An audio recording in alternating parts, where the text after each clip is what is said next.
지금의 킬러 문항 빼고 교과 과정 안에서 풀 수 있는 문제를 내라, 이 말은 지금 대학 수학 능력 시험을 상당 부분 어디로 다시 돌린다는 겁니까? 학력고사 시제로 돌린다는 뜻입니다. 그런데 이제 다만 수능 문제가 쉬우면 사교육이 거기에 비례해서 줄어들까? 안 줄어든다고 이야기를 했잖아요. 결론을 말씀드리면 사교육 잡고 사교육 문제 해결하기 위해서 문제를 쉽게 낸다. 이것은 의미가 없다는 겁니다. 그래서 어느 정도의 변별력은 유지돼야 된다. 그럼에도 불구하고 사교육이 사라지지는 않을 것이다.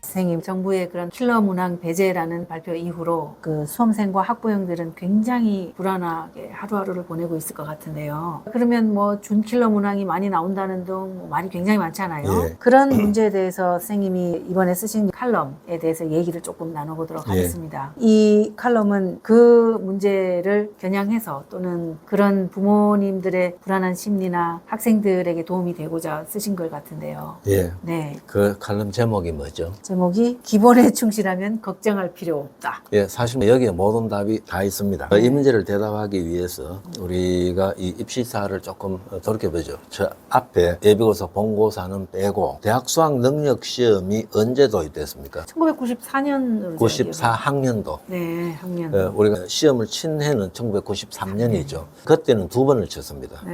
그때는 2번 쳤고 그다음부터 한 번인데 대학 수학 능력 시험이 도입된 그 취지가 뭡니까?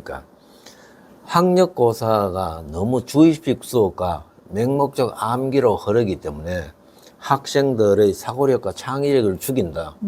그래서 통합적인 사고력과 문제 해결 능력을 키우기 위한 출제를 하자.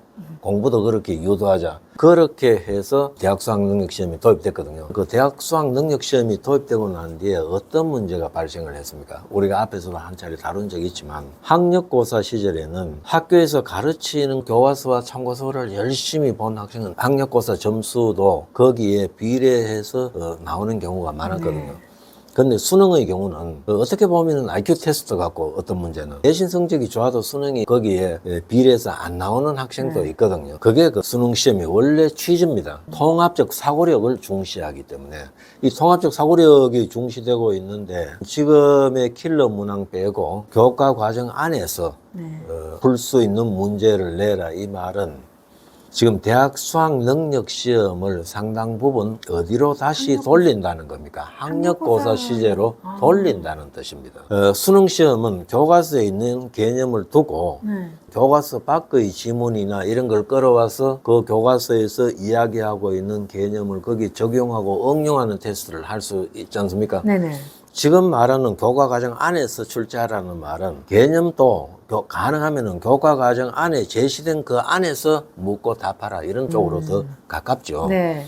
그렇기 때문에 어떤 측면에서 보면은 성실하게 공부한 학생은 거기에 상응하는 점수가 나올 수 있다는 오히려 그 긍정적인 측면도 있습니다. 그래서 이 점도 우리가 한번 생각해 봐야 되고, 어떤 측면에서 보면은 이 고난도 킬러 문항 배제는 아주 그 바람직하다고도 할 수 있습니다. 그런데 이제 다만 수능 문제가 쉬우면 사교육이 거기에 비례해서 줄어들까? 안 줄어든다고 이야기를 했잖아요. 마찬가지로 입시사를 보면은 옛날에 본고사를 칠 때는 과외 수요가 그렇게 많지 않았습니다. 네. 그때는 수학 같은 것도 그 명문대학은 예를 들면 10문제 정도 내놓고 전부 주관식이기 때문에 어떤 경우에는 이 사교육 반복 학습을 해도 안 되는 경우가 많습니다. 해도 안 되기 때문에 사교육을 포기하는 경우가 많았어요.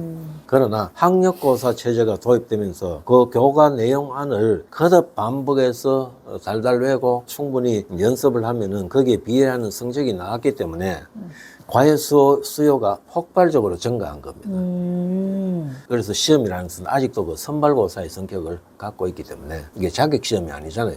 온전 면허 같으면은 몇 점 이상이면 된다는 상관없지만 지금 이것은 학생을 줄 세워서 선발해야 되거든요. 이 경우는 적절한 변별력은 유지돼야 된다. 결론을 말씀드리면 사교육 잡고 사교육 문제 해결하기 위해서 문제를 쉽게 낸다. 이것은 의미가 없다는 겁니다. 그래서 어느 정도의 변별력은 유지돼야 된다. 그럼에도 불구하고 사교육이 사라지지는 않을 것이다. 이런 것들도 우리가 한번 생각해 볼 필요가 있습니다. 네. 오히려 이렇게 역으로 한번 생각해 보면 어떨까요? 모두가 지금 수능 체제가 어떻게 되느냐 이렇게 불안할 때 오히려 유리하게 한번 해석을 해보면 어떨까요? 어떻게 해요?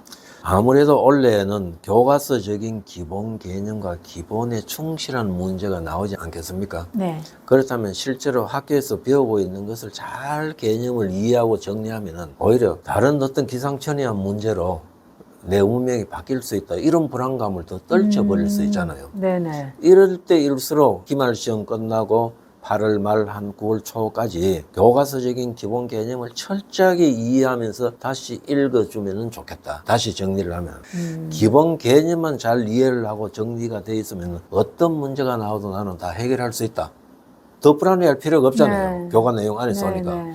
세상 모든 기관과 모든 입시 전문가와 이 사람들이 오늘의 현상을 난데없이 중간에 발표를 해서 혼란스럽다. 오히려 그거 역설적으로 생각하면은, 아, 원래는 기본에 충실하면은 내가 공부한 만큼 성적이 나올 수 있겠네. 네. 이렇게 생각하는 게 더 편하지 않습니까? 네네. 그래서 조건은 모두가 똑같기 때문에 이럴 때 누가 좀 더 차분히 앉아서 마음을 가라앉히고 책을 잡고 공부를 하느냐 거기에 따라서 결과가 달라지지. 이번에 출제 경향은 어떨까? 중킬러 문항이 늘어나지 않겠나? 오히려 그러면 시간 부족이 되지 않겠나? 이런 예측, 가능성 이런 걸 가지고 불안해하는 것은 굉장히 어리석은 일이죠. 다시 한번 말씀을 드리면은 이런 순간일수록 기본에 충실하고 실력 있는 학생은 어떤 경우든 예외적인 변수 없이 성공할 수밖에 없다. 네. 이런 마음을 가지고 공부하는 게 좋겠습니다. 네. 수험생 여러분. 네. 이게 또 다른 기회일 수도 있겠다는 말씀을 하신 것 같습니다. 맞습니다. 네. 네. 그래서 남은 시간, 더 열심히 기본에 충실. 이번에는 통합적인 어떤 사고력 문제가 배제가 될 가능성이 많으니까 지금 하셔야 하는 그 교과 내용 또 EBS 교재에서 50%를 출제하겠다고 했으니까 EBS 교재들을 더 꼼꼼하게 충실하게 볼 것을 부탁드립니다. 예, 맞습니다. 네.